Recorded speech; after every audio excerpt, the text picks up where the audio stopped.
I'm going to try to work on graphing the original function from the derivative again. And notice that we can see that our original function, I'm trying to bring it up here, that our original function is continuous. So even though our first derivative is discontinuous, the function f is continuous. So we want to know where's the function increasing.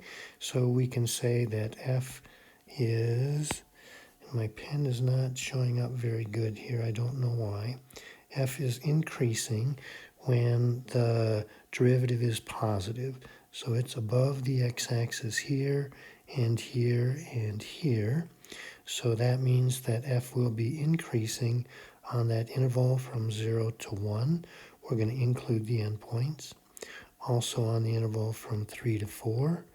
And also on the interval from, I'm not sure exactly where that point is, where it crosses.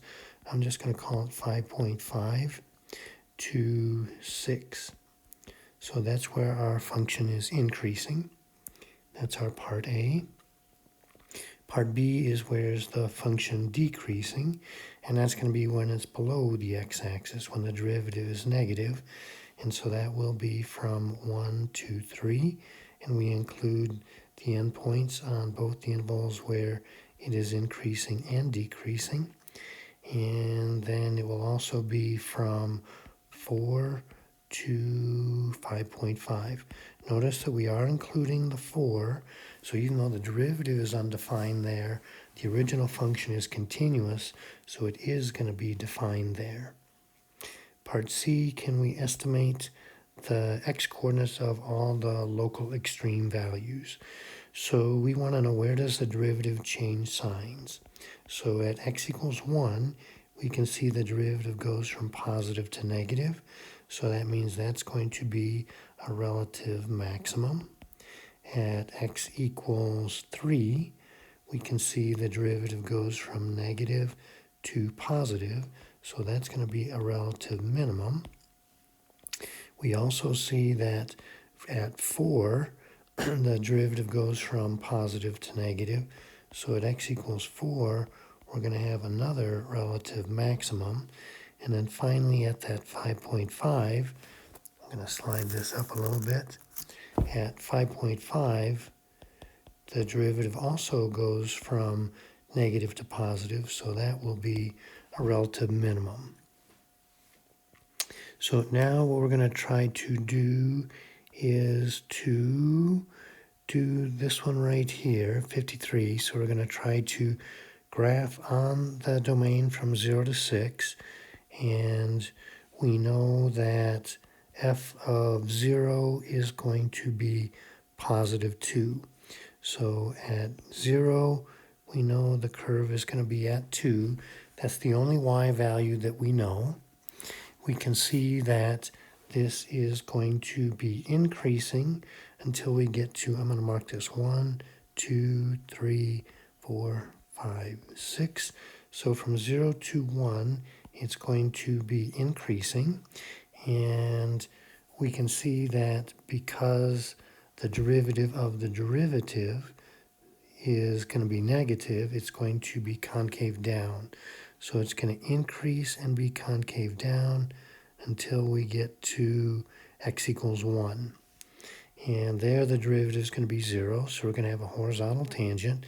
Then the derivative is going to be decreasing because the derivative is negative, and we can see that the tangent lines to the derivative are still negative, so it's going to continue to be concave down until we get to 2. So once we get to 2, now we can see that the derivative remains negative, but now the derivative of the derivative, the second derivative, is going to be positive, so it's going to change to concave up until we get to 3. So I don't know the y values, but I'm going to say right in there is going to be 3, and that's going to be our relative minimum.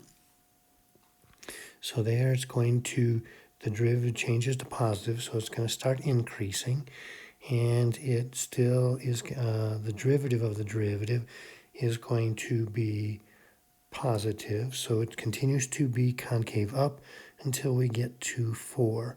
So I'm going to go up here, increasing and concave up till we get to 4. Now at 4, it's going to change to decreasing. We can see that right here. And then the derivative of the derivative is going to be positive. So it's going to continue to be concave up, and we're going to get a corner or a cusp there. And that's going to go until we get to about 5.5. So it's going to decrease, and it's going to be concave up until we get to 5.5. There we're going to have a 0 derivative, so a horizontal tangent. Then it's going to switch to increasing, and the derivative of the derivative is still going to be positive, so it's going to be concave up until we get to 6, and I don't know what the y value is there, but I'm going to end it right there, and our function is continuous, so there's no breaks in it. Okay? So you may have different y values, but the shape should still be generally the same. I think I'm going to have to go to the next panel. So let's do that. And here is our number 50. And so here we are told, and the information comes from the other side. The domain is going to be from 0 to 3. This is on that other panel. And that f of 0 is going to be -3. So here we have, it looks like it's going to be continuous everywhere because the derivative is positive for the whole domain from 0 to 3. We can see that this is going to have, it looks like there is an asymptote here, and it's going to be going to positive infinity on one side, and then it's going to be going to positive infinity on the other side as well. And so that means we're looking at a vertical tangent. So let's see if we can put this together and see what that might look like. So I'm going to say there's 1, 2, 3. So f of 0 is -3. So I'm going to go 1, 2, there's -3. That's going to be a point on our graph. It's going to be increasing, and because the tangent lines to the derivative are positive, it's going to be increasing and concave up. Okay, I'm back. It's going to be increasing and concave up until we get to, if I can get this to hold still. Okay, increasing, oh, hold still.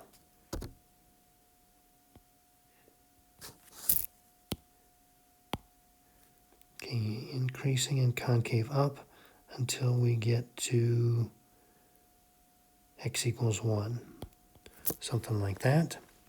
Then it's going to be continue to be increasing because the derivative is positive, but now the tangent lines are going to be negative, so that means the second derivative is negative, so it's going to be increasing and concave down till we get to x equals 2, and I'm going to try to land right here because I want to be able to give some scale.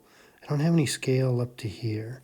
But now what I want to be able to do is, because this derivative is a horizontal line, that means that the original function f is going to be a straight line. Since its derivative is 2, I'm going to try to make it look like it has a slope of 2.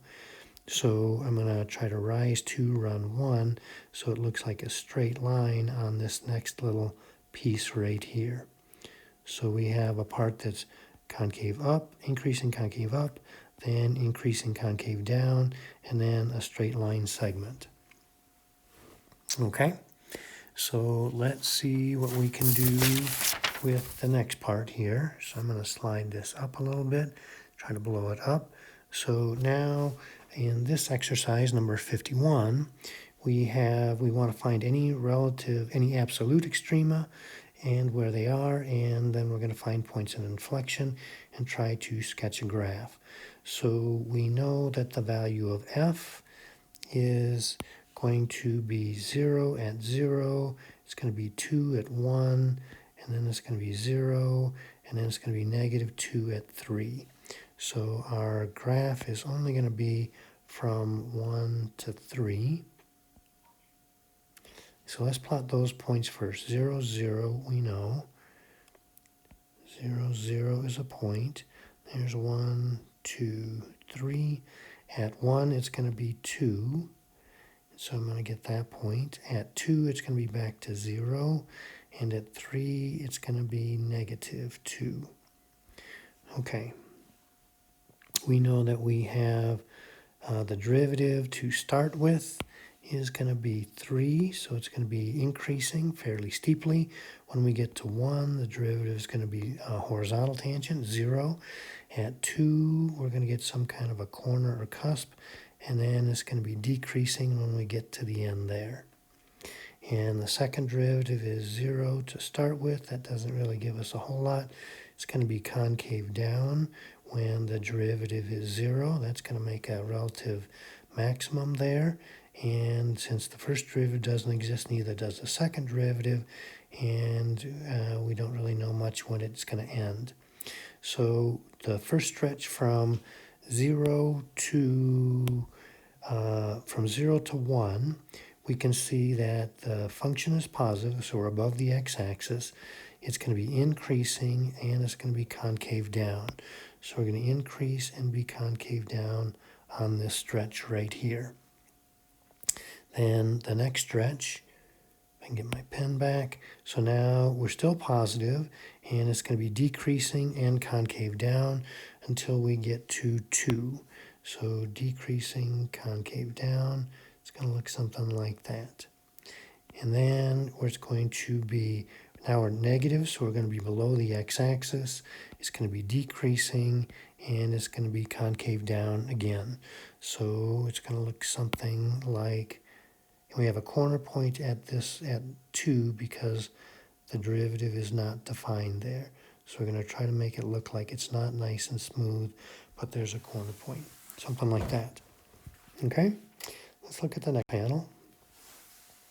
And I'm going to try to blow this up a little bit. Okay, and see what we can do here. So now it's an even function, and so that means it's going to be symmetric with respect to the y-axis. So it's going to be continuous from negative 3 to 3. So let's see if we can draw this thing a little bit. And we're going to go 1, 2, 3. We're going to have to then also go to negative 3. And we know that the function is going to be 2 at 0. So we know this point, f of 0 is 2. And we know that f of 1 is 0. So we're going to be on the x-axis there. And at 2, we're going to be at negative 1. So we're going to be down here. Now, because of the symmetry, there's also going to be a point on the other side of the y-axis, and these y values are going to be the same. Okay, so we have that the derivative does not exist at 0, and it also doesn't exist at 2. So we're looking for corners or cusps, and because that's going to be true at 2, it's also going to be true at negative 2 because of that symmetry. And we're going to get horizontal tangents at 0. I mean, rather at x equals 1. And so also at x equals negative 1. So that will be true at both of those. Okay, let's see if we can start putting that together a little bit. So from 0 to 1, we're going to have the function is going to be above the x-axis. It's going to be decreasing, and it's going to be concave up. So we're going to do something like that.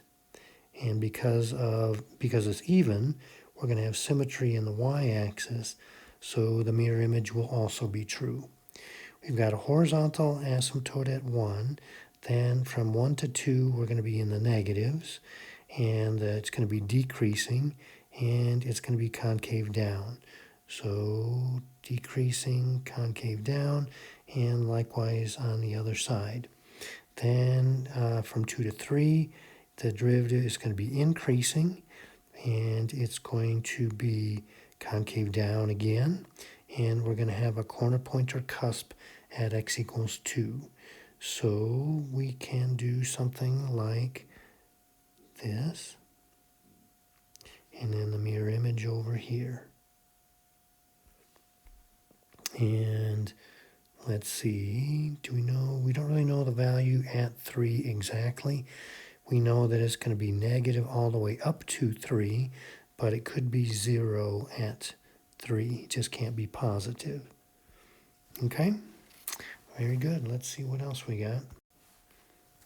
Okay, so I'm going to blow this up a little bit, and we're going to see what we've got here.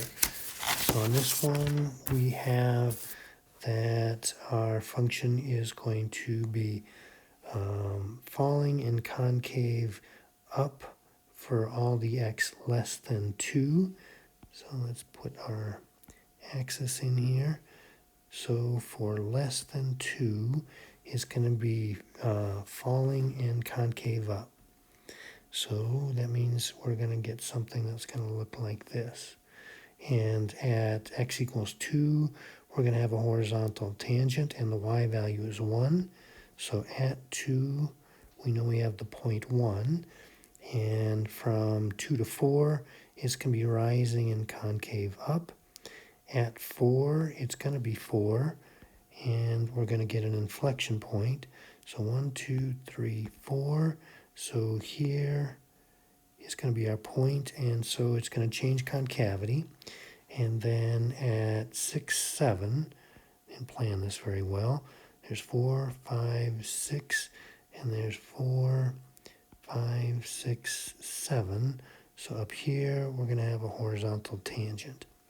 Okay, so let's see what we can do with this. So it's going to be falling in concave up for x less than 2. So something like that. It's decreasing and it's concave up. And then we had a horizontal tangent, so it's going to be rounded at 2, 1. Then it's going to be rising and concave up. So it's going to do something like that. And then we're getting an inflection point, so it's going to change concavity. And now it's going to rise and be concave down. And we're going to do something like that. And we know we have a horizontal tangent there. And I think we're going to assume here that this is all we know for sure. It doesn't really say that the domain is all real numbers. So if we're going to continue it there, it would look something like that. But I think this part is maybe a little bit optional. So we don't know if the function ends right at x equals 6 and y equals 7 or not. Okay, very good.